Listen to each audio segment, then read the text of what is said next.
երեխաներ, ինչպես գիտեք, այսօրվա մեր մաթեմատիկայի թեման է գումարումը։ Ով է պատրաստ պատասխանելու։ Շատ լավ է, շատ լավ, բայց այսօր մենք ձեր գիտելիքները ստուգելու ենք յուրահատուկ մեթոդիկայով։ Լավ։ Օրինակ, Չիլինգարյան Արման,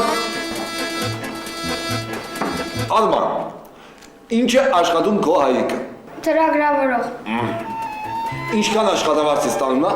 $40։ Շատ լավ։ Իսկ մայրիկը։ Մայրիկս բժիշկ է։ Ինչքան է ստանում մայրիկը։ $30։ Այս խնդիրի իմաստը հետևյալն է։ Դու պետք է ասես, թե ինչքան է կազմում ձեր ամսական եկամուտը։ Այսինքն հայրիկի աշխատավարձը գումարած մայրիկի աշխատավարձին։ Եվ այսպես ինչքան է կազմում ձեր ամսական եկամուտը։ $70։ Ճիշտ է։ Նստիր, հինգ։ Իսկ այժմ Մանուկյան Մայդան։ Ինչ է աշխատում հայրիկը։ Հայրիկս վարորդ է։ Ինչքան են ստանում։ $30։ Իսկ մայրիկը ինչ է աշխատում։ Մայրիկս ուսուցչուհի է։ Ինչքան է ստանում մայրիկը։ $25։ Ձեր ամսական եկամուտը ընդհանուր ինչքան է կազմում։ $55։ Նստիր, հինգ։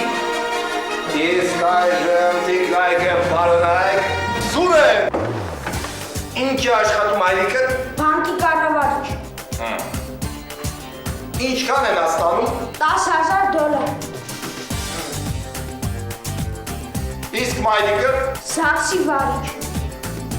Ինչքան է ստանում մայրիկը։ $3,000։ Այսինքն ձեր ընտանիքի ընդհանուր բյուջեն ինչքան է։ $10,000։ Սուրեն, ես արդեն մի տարի է քեզ դասավանդում եմ, դու այդպես էլ մաթեմատիկա չսովորեցիր, զրոյական գիտելիքներ, նստիր ես քեզ երկուս եմ դնում։ Դնում եք դրեք, զատում արդավարի ապրում եք։